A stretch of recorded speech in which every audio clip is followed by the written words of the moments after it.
आप सभी को नमस्कार। समाजशास्त्र विषय की इस YouTube क्लास में आपका स्वागत है। सामाजिक विचारक प्रश्न पत्र में आज हम चर्चा करते हैं डीपी मुखर्जी के बारे में। दुर्जटी प्रसाद मुखर्जी डीपी मुखर्जी के नाम से जाने जाते हैं। ये राधा कमल मुखर्जी के समकालीन थे। भारत में समाजशास्त्र में इन्हें डीपी के नाम से पुकारा जाता है। डीपी मुखर्जी का जन्म बंगाल के एक मध्यम वर्गीय ब्राह्मण परिवार में सन 1894 में हुआ। आपके व्यक्तित्व निर्माण पर परिवार और जातिगत संस्कारों का बहुत अधिक प्रभाव पड़ा। 1918 में एमए इतिहास और 1920 में एमए अर्थशास्त्र की परीक्षा पास की। आपने कलकत्ता विश्वविद्यालय से उपाधियां प्राप्त की। डीपी मुखर्जी बहुमुखी प्रतिभा के धनी थे, मौलिक विचारक, और इनके शिक्षण काल में बंगाल में अनेक महान हस्तियां थी। बंकिम चंद्र, रविंद्रनाथ टैगोर, शरद चंद्र आदि के साहित्य का इन पर विशेष प्रभाव पड़ा। डीपी पर संगीत, राजनीति, चित्रकला आदि का भी प्रभाव पड़ा। सन 1945 में इन्होंने introduction to Indian music book लिखी। 1922 में लखनऊ विश्वविद्यालय में आप व्याख्याता बने। उत्तर प्रदेश सरकार में 1937 से 1940 तक विभिन्न पदों पर कार्य किया। आर्थिक और सांख्यिकी ब्यूरो की आपने स्थापना की। उत्तर प्रदेश जांच समिति का इन्हें सदस्य बनाया गया। 1951 में लखनऊ विश्वविद्यालय में प्रोफेसर बनाया गया और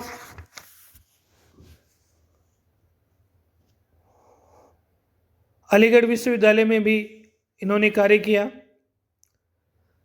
समाजशास्त्र के विजिटिंग प्रोफेसर बनकर हेग में international institute of social studies में भी इन्होंने कार्य किया। इंडियन सोशोलॉजिकल एसोसिएशन के आप संस्थापक सदस्य थे।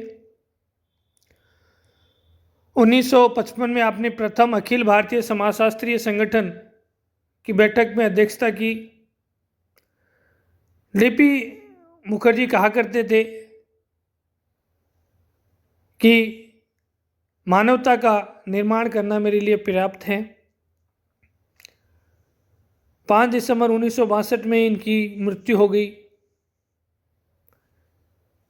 और डीपी मुखर्जी की प्रमुख रचनाएं बेसिक कंसेप्ट्स इन सोशियोलॉजी 1932 में, personality and the social sciences 1924 में, टैगोर ए स्टडी 1943 में, मॉडर्न इंडियन कल्चर 1942 में, ऑन इंडियन हिस्ट्री 1945 में, इंट्रोडक्शन टू इंडियन म्यूजिक 1945 में, प्रॉब्लम्स ऑफ इंडियन यूथ 1946 में, व्यूज़ एंड काउंटर व्यूज़ 1946 में, डाइवर्सिटीज़ 1958 में, सोशियोलॉजी ऑफ इंडियन कल्चर 1942 में, Indian tradition and social change,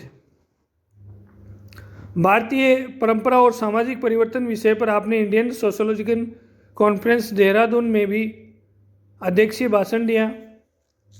DP Mukherjee के विचारों की बात करें तो पहली बात, इनका जो दृष्टिकोण था वो होलिस्टिक था, संपूर्ण।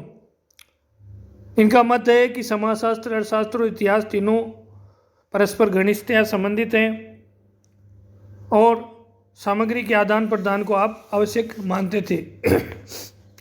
डीपी मुखर्जी मार्क्सवादी विचारधारा के समर्थक थे। इनके पद्धति शास्त्र की बात करें तो ये द्वंद्वात्मक पद्धति अपनाती हैं और भारतीय समाजशास्त्र में डीपी के द्वंद्वात्मक उपागम के नाम से इसे जाना जाता है। ये परंपराओं में संघर्ष द्वंद्व में वृहद स्तर और लघु स्तर की परंपराओं में होता है, जिसे डायलेक्टिक मेथड के द्वारा इन्होंने समझाने का प्रयास किया। मनोसमाजशास्त्री पद्धति आप ये अपनाते हैं। ये सत्य को जानने के लिए विभिन्न मार्गों के पक्षधर थे। आपने समाजशास्त्रीय अवधारणा का तत्व व्यक्तित्व बताया है तथा विभिन्न प्रकार से इस तथ्य को सिद्ध करने का प्रयास किया है। दार्शनिक पद्धति डीपी मुखर्जी अपनाते थे। डीपी मुखर्जी की दार्शनिक प्रवृत्ति का आधार तर्क और विवेक थे। बुद्धिवाद और व्यवहारिक तर्क का आपने परिपालन किया। विभिन्न विज्ञानों में संबंध डीपी मुखर्जी क्योंकि संपूर्णतावादी दृष्टिकोण के समर्थक थे, इसलिए आप इतिहास, अर्थशास्त्र और समाजशास्त्र के पारस्परिक संबंधों और ज्ञान के आदान प्रदान को आवश्यक मानते थे।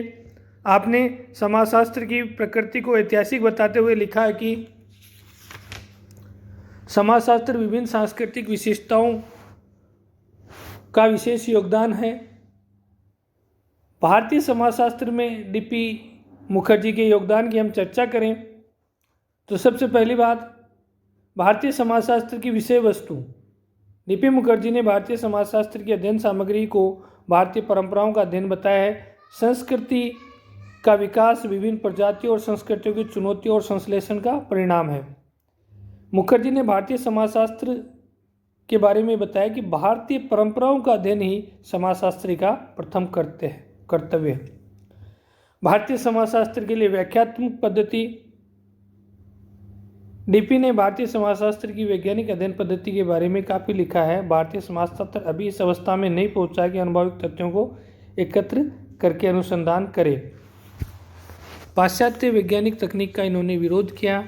मार्क्स के द्वंद्ववाद पद्धति के आप पक्षधर थे और परंपराओं के अध्ययन में इसे लागू भी किया। भारतीय सामाजिक परिवर्तन में परंपराओं के महत्व पर इन्होंने 1955 में Indian tradition and social change नाम की एक पुस्तक प्रकाशित की। परंपराओं के बारे में भी इन्होंने काफ़ी कुछ इनका कार्य था। भारतीय समाजशास्त्र में परंपरा के अध्ययन पर डीपी मुखर्जी ने जोर दिया। संस्कृत भाषा और स्थानीय भाषा का ज्ञान होना आवश्यक है, तभी सामाजिक परंपराओं को और सामाजिक परिवेश को हम समझ पाएंगे। यह डीपी मुखर्जी का कहना था। परंपराओं के परिवर्तन के इन्होंने 3 तत्व बताए थे: स्मृति, श्रुति, अनुभव। आधुनिकता और आधुनिकीकरण के बारे में भी आपने अपने कुछ विचार Indian tradition and social change के बारे में बताया। डीपी मुखर्जी की एक महत्वपूर्ण कृति थी विविधता। डीपी मुखर्जी ने भारत में विविधताओं को व्याख्या विवेचनात्मक की है। पहली भारतीय साहित्य में विविधता, दूसरी भारतीय कला में विविधता। विविधताएं, डाइवर्सिटीज डीपी मुखर्जी की एक महत्वपूर्ण कृति थी। डीपी मुखर्जी ने साहित्य और कला की विविधता संबंधी विकास को 3 भागों में, 3 लेखों में व्यक्त किया है। सोशल प्रॉब्लम इन फिक्शन, 20वीं शताब्दी Calcutta. Sociology of Indian literature, social change and intellectual interest. इन 3 लेखकों में इन्होंने अपने डाइवर्सिटीज पुस्तक में ये तीनों लेखक विचार प्रस्तुत किए। भारतीय साहित्य संबंधी विविधता का समाजशास्त्र भी इन्होंने विकसित किया और अपनी कृति डाइवर्सिटीज में इन्होंने भारतीय साहित्य के सामान्य सर्वेक्षण में पाया कि अनेक समाजशास्त्रीय विशेषताएं इसमें मौजूद है। साहित्य में संस्कृति और समाज का गत्यात्मक वर्णन मिलता है, जो एक प्रकार से समाजशास्त्रीय परिप्रेक्ष्य को व्यक्त करता है।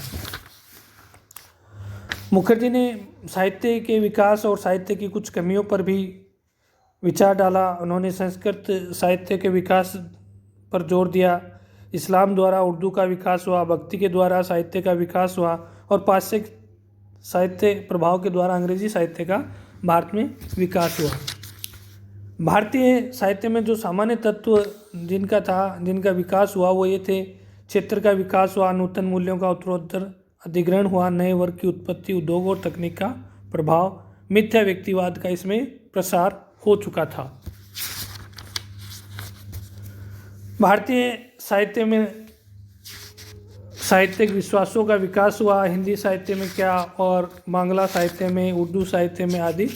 कला का विकास के बारे में इन्होंने कहा कि ललित कला का आकलन ही कला है। अभिराम अंकन चाहे भोग विलास के क्षेत्र में हो, चाहे रेखाओं में, चाहे वस्तु शिल्प में हो, वह स्वयं कला ही है। भारत में कला के विकास के बारे में सिंधु सभ्यता से लेकर वर्तमान समय तक के विभिन्न परिदृश्यों का डीपी मुखर्जी ने वर्णन किया। कला के अनेक रूप थे, स्थापत्य कला, मूर्ति कला, चित्रकला, संगीत कला, रंगमंच आदि के रूप में इन्होंने वर्गीकृत किया। डीपी मुखर्जी ने भारत में कला का वर्गीकरण इस प्रकार किया कि पहले तो क्षेत्र, ग्रामीण क्षेत्र की कला और शहरी क्षेत्र की काल, प्राचीन और नवीनतम। इस प्रकार डीपी मुखर्जी भारतीय समाजशास्त्र के प्रमुख संस्थापक विचारकों में से एक है।